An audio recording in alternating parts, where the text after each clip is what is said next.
The dynamic landscape of electronic and semiconductors, this keynote promises to offer deep insights into India's strides and opportunities in innovation and R&D. It is my privilege to invite Shri Rajeev Chandrasekhar, sir, former Union Minister of State for Electronics and IT, Skills and Entrepreneurship, to deliver this address. Welcome, sir.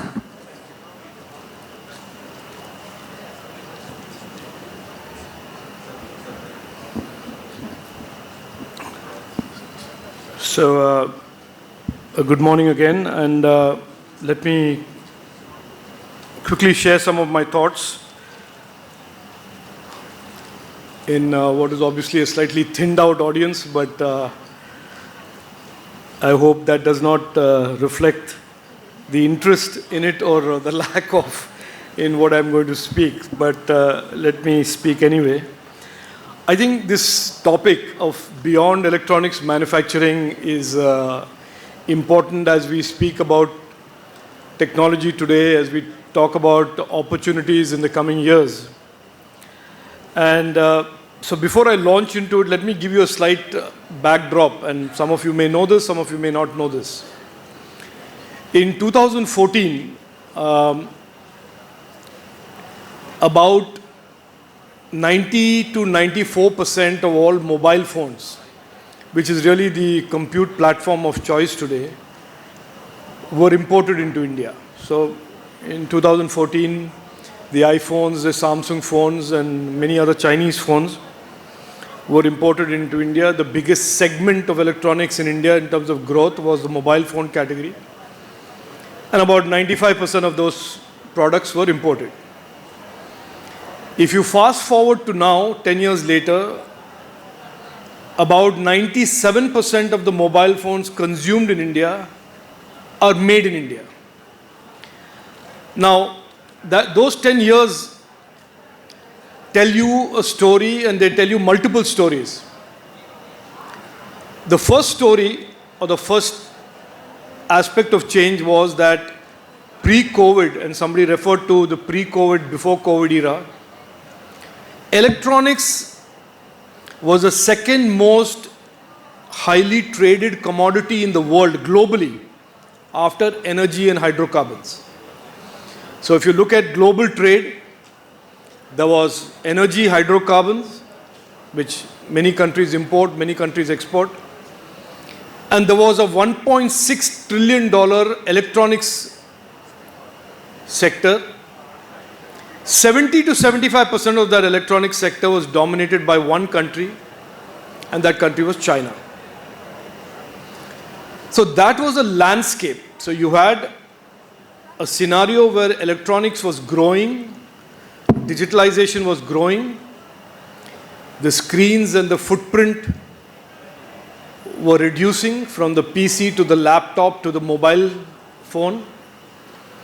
And effectively through all of those transitions and all of those trends, China continued to dominate the GVCs of electronics. So if you notice, for several years, it used to be referred to as, an Apple phone used to be referred to as designed in California, and they would be silent about where it was made because it was made in China, as it was for many, many electronics products. During the same period, servers, laptops, the other category of electronics, almost 100% was concentrated in one country, China. So it is after 2021 that India, with our Prime Minister's PLI policies, and with the world requiring a change in the supply chains, more resilience, more trust, that the opportunity for India became a real opportunity. And from 21 to 24, as you know, India has significantly grown in at least one category, which is the mobile phone category. And today, Apple, which had little to no production pre-2021 in India, manufactures and exports almost 20% of its global production of iPhones from India in 3 years.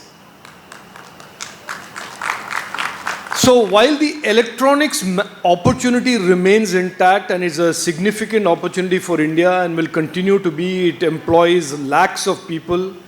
For example, the mobile phone manufacturing segment today has created employment of almost 20 lakh direct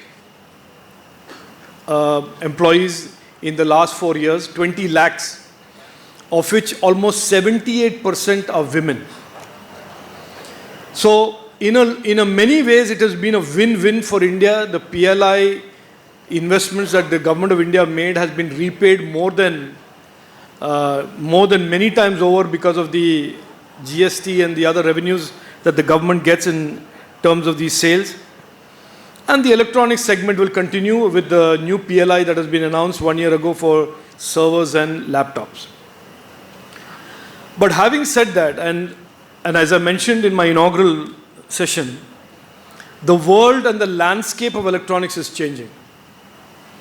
And I want to bring to your attention three or four fundamental trends. One is that digitalization is today in every segment of our economy. There is no space, there is no segment of our economy where digitalization is not evident, is not growing, is not rapidly making a presence. Whether it's agriculture, whether it's healthcare, whether it is education, whether it is all of these non-intuitive areas of this economy, digitalization is rapidly growing, and therefore digital products and electronics products are growing. Even counterintuitively, a segment like automotive and industrial manufacturing, where of course we all knew there was some presence of technology and digital, they are rapidly digitalizing in ways that are unprecedented. Now a car, an EV, a Tesla or a BYD or the Mahindra's latest 6E, B6E, these are no longer a combination of transmission, powertrain, and chassis and body. They are essentially walking, talking, mobile data centers.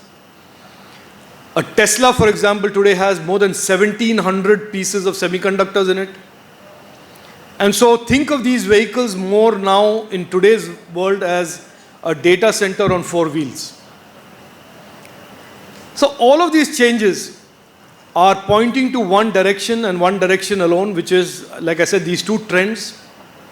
And the third trend I want to certainly cover is that the old legacy models of software, the old legacy models of platforms, the old legacy models of what was a controller and what was a CPU, what constituted logic and what constituted everything else on a system design board, are being thrown out. If you collectively look at these three trends and then look at what Jensen Huang said yesterday in the CES 2025 in Las Vegas, the future of what will be a system, the future of what will be a device, the future of what will be the software that operates on the device and powers the system, are all up in the air today, being redesigned, re-engineered, and built almost afresh. There is a book by Steven Sinofsky, and it's called if I remember right, it's called the software. It's called a horrible software, or I forget the exact name, but the horrors of software. It's written by a very respected man, Steve Sinofsky, who pioneered the PC software boom in Microsoft. And it talks about how rapidly the PC has declined and disappeared from our desktops and from the overall compute landscape. And therefore, software is being redesigned and rebuilt. So yesterday, what Jensen Huang said, and as he prophesied, is that there is going to be agentic AI, there is going to be more and more inferential and more artificial general intelligence that is going to, in a lot of ways, he didn't say this, but there is a general talk that operating systems will be replaced by large language models, bits and bytes will be replaced by tokens, and context switching will be how you will switch between one application to the other. So In these, if you look at these collective trends, it almost points to a very, very exciting next 4 to 5 years where systems can be designed for automotive, for industrial, for compute, for wireless and telecom. Software that drives these systems are going to be almost re-engineered. And as you are seeing today, who would have in this room, or indeed anybody in semiconductor, including Hitesh from NXP, predicted that Intel, the company that I built my capabilities in many, many years ago, which dominated semiconductor, dominated the narrative of compute, would be reduced to a market share of 4% and a fraction of the market cap of a company that just till 5 years ago that was making graphics accelerator cards. If anybody could have foreseen this event or this almost cataclysmic change in the landscape of technology, they would be either trillionaires or billionaires by now, but nobody saw it coming. And so therefore the only man who's a trillionaire or a multi-billionaire today is Jensen Huang. So this is the nature of what is happening. Change is very, very clearly the new normal. And the second aspect of this is design cycles are compressing. Design is easier, but they are certainly shorter cycles. Technology obsolescence and technology competitiveness is today much more intense. The presence of legacy systems, whether they are Microsoft, whether they are search engines that Google pioneered some years ago, they are all under question. With Perplexity and Arvind Srinivas, the entire, let us say, the existence of what, or the dominance of Google search engine is now in question. So what I would think, and I think, and I said this in my inaugural speech as well, that this is certainly the first digital technology summit that I have gone to that has recognized that the future opportunities are around DeepTech, they are going to be around AI, they are going to be about cybersecurity, they are going to be about essentially the whole landscape of new electronic systems that will power automotive, industrial, wireless and telecom and compute. And it is there where entrepreneurs and startups should focus their attention. There is a lot of investment interest there. There's a lot of capital that is backing companies there, startups there. And so it is clear to me from the youngsters and colleges that I visited that for several years the propensity and the excitement of being a software coder and being an IT professional is now being replaced by more and more electronics engineers, and the enrollment in electronics after about 10 to 12 years is first time going back up in colleges, that these engineers, these students are going to be faced with or being offered a large number of opportunities in deep tech and hopefully in building and architecting new generation and next generation systems.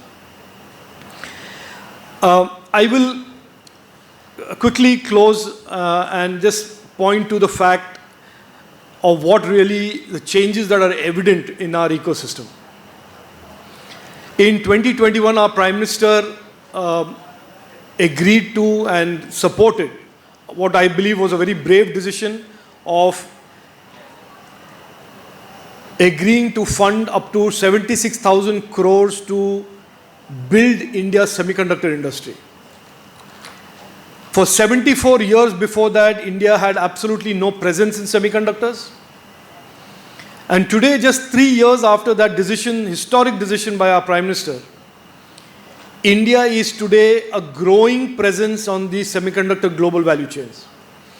In manufacturing, in packaging, in R&D, and equally importantly, in the design and innovation startup ecosystem. It is early days, yes, but the fact that after 74 years of almost being absent, young Indians from all around the country today are taking the plunge into an obviously more difficult area.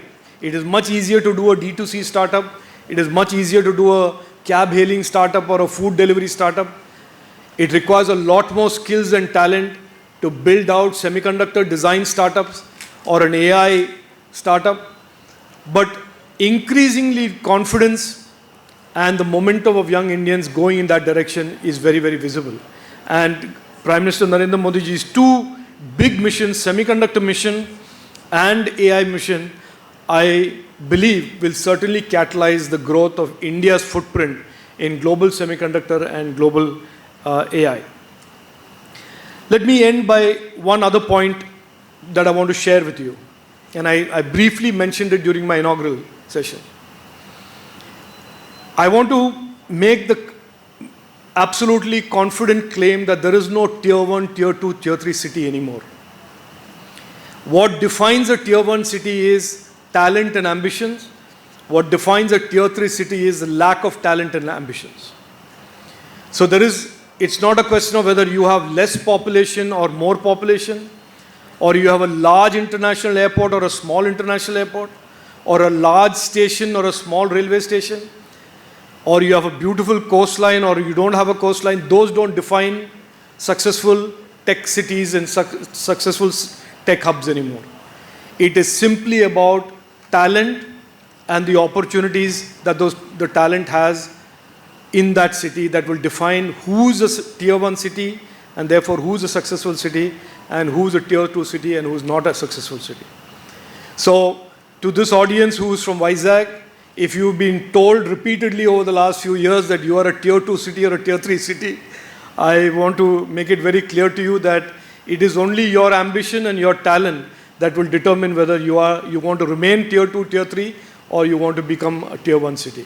Because the opportunities that are there in front of you are clearly opportunities that can create a lot of startups, a lot of economic activity, and a lot of jobs, and a very thriving local digital economy and an innovation ecosystem. So the future is bright. In my days as a telecom entrepreneur, I used to have a competitor called Orange, and they used to have a byline called "The future is bright, the future is orange." And I would like to paraphrase that and say, the future is bright, the future is deep tech. Thank you. Namaste. Jai Hind.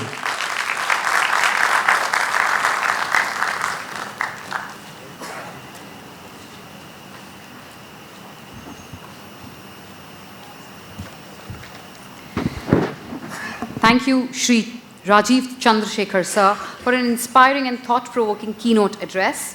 Your insights into the evolving landscape of Indian electronics and semiconductors have charted the way forward with clarity and conviction. Your emphasis on innovation and R&D, as you highlighted, change is normal, and India's potential to emerge as a global leader has undoubtedly sparked a sense of purpose and possibility in all of us here today, specifically the entrepreneurs. We are deeply grateful for your time and for sharing your invaluable insights. Thank you so much, sir. And here's a cheers to a brighter and deep tech future. Thank you.